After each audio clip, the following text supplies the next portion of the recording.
We go now to Afghanistan, where urgent rescue efforts are underway after a powerful earthquake overnight devastated communities in the east of the country. More than 800 people have been killed in the magnitude 6.0 quake, but thousands more are injured. And many are now in remote and mountainous areas that are difficult to access. Fears loom that the death toll will continue to rise. The International Rescue Committee is helping those on the ground, and the IRC's country director from Afghanistan, Shireen Ibrahim, joined me earlier from Kabul. We're grateful to you to give us some insight into what is going on the ground there. What have you been hearing so far about really the adversity in trying to get to this area, and how has the response to this emergency been going? Well, thank you, Paula. Clearly, it's an earthquake of great magnitude by any stretch of the imagination, 6.2 on the Richter scale, hitting Nangarhar province and nearby provinces as well, including Kunar, Lagman, and Nuristan, as well as Kabul. The reason why it's difficult to get to the locations at the current time, well, there are a few. The first is that it's been raining and there have been landslides throughout the locations where the earthquake happened. There's also a massive attempt to evacuate, so people trying to get out fast enough. And of course, all things considered, people trying to get in to help those who are in desperate need as a result of the earthquake. So a combination of weather conditions and obviously panic that has set in across the entire eastern provinces of Afghanistan. And who could blame them for being panicked, especially as you said that this is an ongoing emergency, especially given the landslides. You know, this earthquake, I don't have to remind you, comes as U.S. foreign aid to Afghanistan has been slashed. The Trump administration terminated more than $1.7 billion worth of contracts, which, you know, has recently exacerbated food and medical shortages have continued. How would you measure the effect of those cuts on Afghanistan's ability to respond to this tragedy? So with the U.S. funding cuts, Paula, what has happened is that the humanitarian crisis that existed prior to this earthquake were only exacerbated.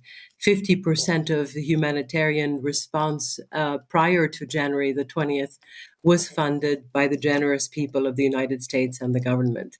Today, that is no more. And with 23 million people in need, clearly there was desperation prior to the earthquake. Today, obviously, without these funds, without these resources, humanitarian actors, the UN, the de facto authorities have all been trying to pull together what scarce resources there are to be able to respond very quickly. I will say that there has been a very quick response. Today, many actors came together to respond in a way that we believe is commensurate to the damage. But clearly, when you have medicines in stock, as IRC does, and you're unable to distribute those medicines because you're waiting for a green light from the U.S. Government and its representatives, it makes it even more difficult for organizations and humanitarians like us who are on the ground, who have the needed medicines and supplies, but cannot distribute them. And you say you're waiting for some kind of a green light from the U.S. administration, and I hear your point that, you know, the response so far, that you're grateful for what it is, but how has all that changed as well under the Taliban and the fact that it is the Taliban right now that is in charge of this response effort? Well, the reality is that the de facto authorities have been bringing everybody together today to ensure that whatever resources are available are dedicated to the response, the earthquake response. So there have been meetings that have been held, coordination meetings held today. One will be held tomorrow at 2 p.m., all in an effort to ensure that those who are responding are doing so with complementarity rather than with any sort of duplication. The resources are clearly stretched. So all the needs that we are hearing about will likely never be met, but we are starting to get a good picture of the extent of the damage.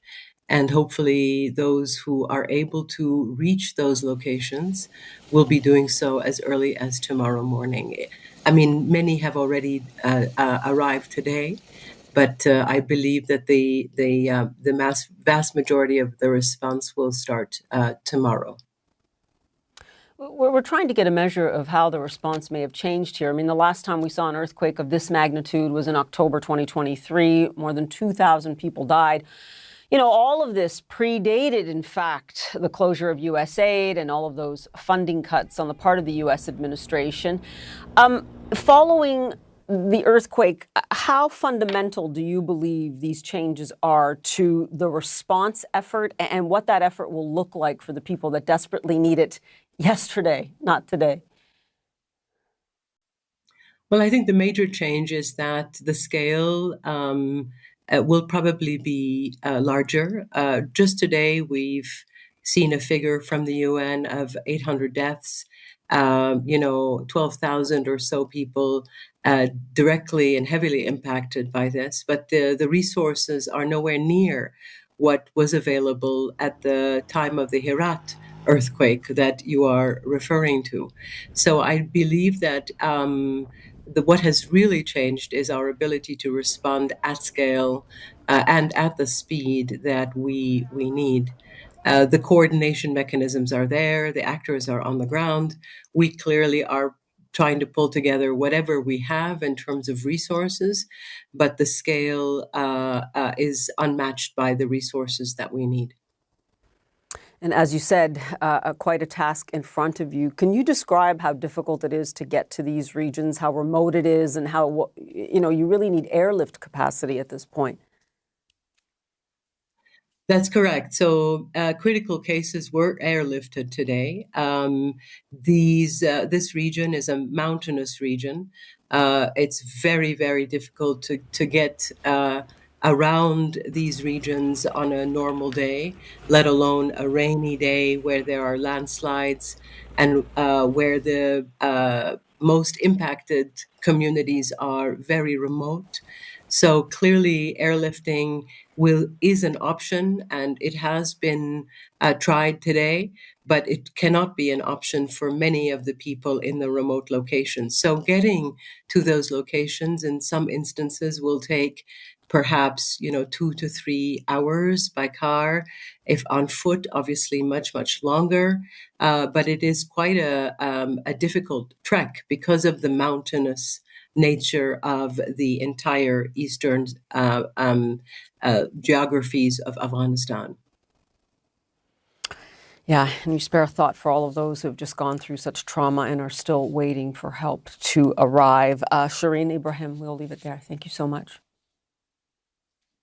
Thank you, Paula.